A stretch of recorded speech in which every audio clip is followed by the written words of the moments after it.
Krishna education channel पर आपका स्वागत है।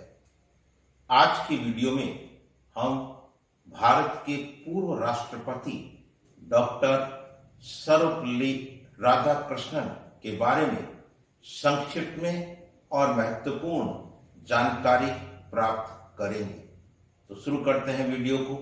डॉक्टर राधाकृष्णन का जन्म तत्कालीन मद्रास प्रेसिडेंसी के चित्तूर जिले के तिरुपति ग्राम में एक तेलुगु भाषी ब्राह्मण परिवार में 5 सितंबर 1888 को हुआ था।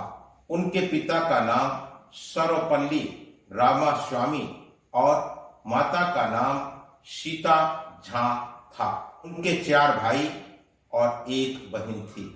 उनके पिता राजस्व विभाग में काम करते थे। राधाकृष्णन ने 1896 से 1900 के मध्य क्रिश्चियन मिशनरी संस्था लूथरन मिशन स्कूल में विद्याध्ययन किया। 1900 से 1904 के मध्य उनकी शिक्षा वेल्लूर में हुई। इसके बाद उन्होंने मद्रास क्रिश्चियन कॉलेज से शिक्षा प्राप्त की। 1902 में उन्होंने मैट्रिक की परीक्षा पास की और उन्हें छात्रवृत्ति प्राप्त हुई। इसके बाद 1908 में कला संकाय में प्रथम श्रेणी से स्नातक हुए। दर्शन शास्त्र में एमए करने के बाद 1918 में वे मैसूर विश्वविद्यालय में दर्शन शास्त्र के सहायक प्राध्यापक नियुक्त हुए और बाद में उसी कॉलेज के प्राध्यापक भी रहे। 1903 में 16 वर्ष की आयु में उनकी शादी शिवा कामो से हुई। उनके 5 पुत्रियां और 1 पुत्र था। अपनी निजी आमदनी के लिए वे ट्यूशन भी पढ़ाया करते थे। 1909 में 21 वर्ष की उम्र में उन्होंने मद्रास प्रेसिडेंसी कॉलेज में कनिष्ठ व्याख्याता के तौर पर दर्शन शास्त्र पढ़ाना प्रारंभ किया। 1912 में उनकी मनोविज्ञान के आवश्यक तत्व शीर्षक से एक लघु पुस्तिका प्रकाशित हुई, जिसमें उनके कक्षाओं में दिए गए व्याख्यानों का संग्रह था। 1925 में इनकी प्रथम मुलाकात पंडित जवाहरलाल नेहरू से तब हुई जब वे पार्टी के वार्षिक अधिवेशन में सम्मिलित होने के लिए कलकत्ता आए हुए थे। स्वतंत्रता के बाद उन्हें संविधान निर्मात्री सभा का सदस्य बनाया गया। वे 1947 से 1949 तक इसके सदस्य रहे।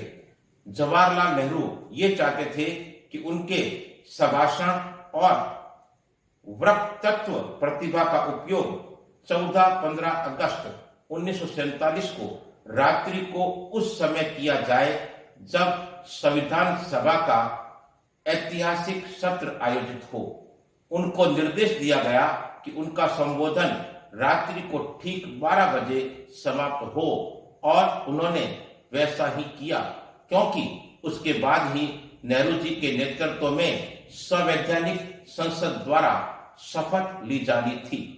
वे एक गैर परंपरावादी राजनीतिक थे। जो मंत्रणाएं देर रात होती थी वे उसमें 10 बजे तक ही भाग लेते, क्योंकि उसके बाद उनके शयन का समय हो जाता था। 1952 में सोवियत संघ से आने के बाद उन्हें उपराष्ट्रपति निर्वाचित किया गया। 1962 तक वे इस पद पर रहे। 13 मई 1962 को वे भारत के दूसरे राष्ट्रपति बने और 13 मई 1967 तक इस पद पर रहे। उनका कार्यकाल 5 वर्ष का रहा। 1931 से 1936 तक आंध्र प्रदेश विश्वविद्यालय के चांसलर रहे। 1936 से 1952 तक ऑक्सफोर्ड विश्वविद्यालय के प्राध्यापक रहे।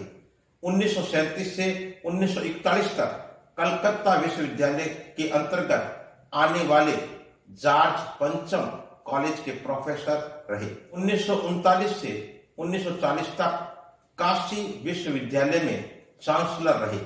1953 से 1962 तक दिल्ली विश्वविद्यालय के चांसलर रहे। 1946 में यूनेस्को में भारतीय प्रतिनिधि के रूप में अपनी उपस्थिति दर्ज कराई। 17 अप्रैल 1975 को 86 वर्ष की उम्र में चेन्नई में उनका निधन हुआ। 1931 में ब्रिटिश साम्राज्य ने उन्हें सर की उपाधि दी। 1954 में उन्हें भारत के सर्वोच्च नागरिक सम्मान भारत रत्न से सम्मानित किया गया। मरणोपरांत 1975 में उन्हें अमेरिकी सरकार द्वारा टेम्पटन पुरस्कार से सम्मानित किया गया। इसे प्राप्त करने वाले वे प्रथम गैर ईसाई संप्रदाय के व्यक्ति थे। 1962 से 5 सितंबर को उनका जन्मदिन शिक्षक दिवस के रूप में मनाया जाता है। उनकी प्रमुख रचनाएं the ethics of Vedanta, Indian philosophy, the philosophy of Rabindranath Tagore, my search for truth, the reign of contemporary philosophy, religion of society और द एसेंशियल ऑफ साइकोलॉजी आदि है। आज के वीडियो में बस इतना ही। वीडियो को लाइक करें, चैनल को सब्सक्राइब करें और वीडियो को ज्यादा से ज्यादा शेयर करें। धन्यवाद।